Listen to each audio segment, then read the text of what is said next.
1월 28일 KMA 뉴스브리핑 시작하겠습니다. 오미크론 변이 확산세가 가히 폭발적입니다. 28일 0시 기준 신규 확진자는 16,096명인데 지난 25일 처음 10,000명을 넘긴 이후 계속해서 최다 확진자 수를 경신하고 있습니다. 이런 추세라면 앞으로 확진자 규모가 10만 명을 넘어설 것이란 전망도 나왔습니다. 어제 질병관리청 브리핑에서 정재훈 가천의대 교수는 앞으로 5주에서 8주는 이 정도 증가 속도를 유지할 것이라면서 대부분 전문가들은 일일 확진자가 10만 명 이상이 될 것으로 예상하고 있다고 말했습니다. 방역체계 패러다임을 바꿔야 한다는 지적도 나왔는데요. 임승관 경기도의료원 안성병원장은 오미크론 변이의 빠른 확산세가 기존 입원 중심 체계에 맞지 않는다며 동네 병의원에서 코로나19 환자를 안전하게 대면 진료하는 방법을 찾아야 한다고 강조했습니다.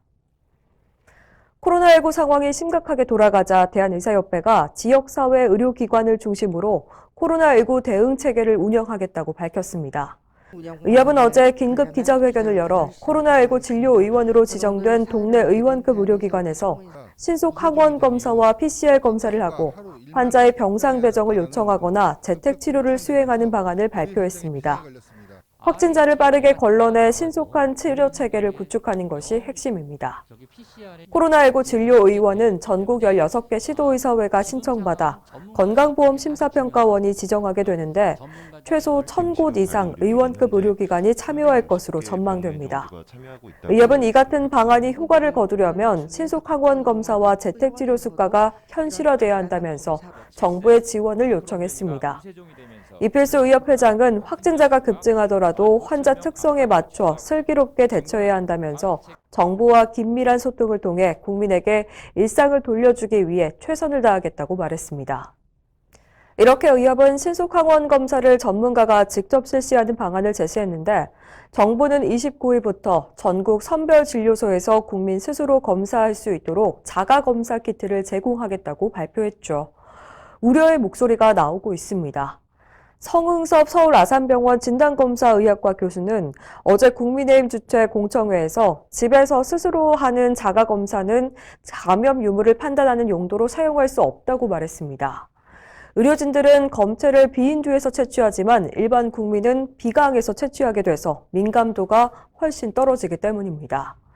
대한진단검사의학회도 입장문을 내고 PCR 검사를 확대하는 방안이 우선이라며 다만 상황이 더 나빠지면 신속 항원 검사 도입을 고려할 수 있지만 호흡기 클리닉 위주로 의료인이 직접 시행해야 한다고 강조했습니다.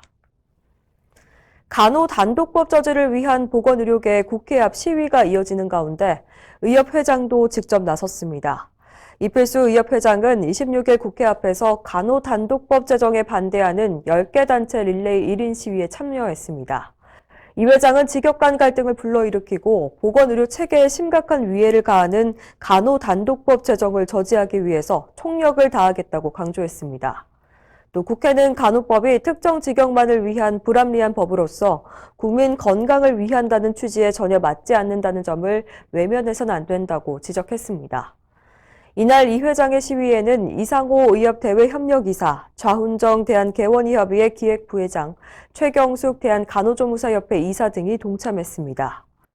한편 대한의원협회도 성명을 통해서 간호법을 억지로 통과시키려 할 경우 강력한 투쟁에 나서겠다고 경고했습니다. 환자의 혈액과 소변을 검사한 한의사가 징역형에 처해졌습니다. 광주지방법원은 최근 의료법 위반과 사기, 증거인멸 교사 등 혐의로 기소된 한의사 A씨에게 징역 1년형을 선고했습니다. 이 한의사는 2015년부터 2018년까지 한방병원을 운영하면서 36차례에 걸쳐서 환자 기록부를 허위로 기재해 국민건강보험공단으로부터 요양급여비 4천여만 원을 지급받았고 무면허 의료행위까지 일삼았습니다. 한의사가 할 수 없는 혈액검사와 소변검사, 경피적 전기신경자극치료, 도수치료를 진행하고 나중에 의사의 협진 의뢰서를 받는 식으로 법망을 피해갔습니다. 재판부는 혈액검사와 소변검사 등은 모두 한의사 면허 밖의 의료행위라고 못 박았습니다. 이상으로 뉴스브리핑을 마칩니다. 자세한 사항은 의협신문을 참고하시길 바랍니다.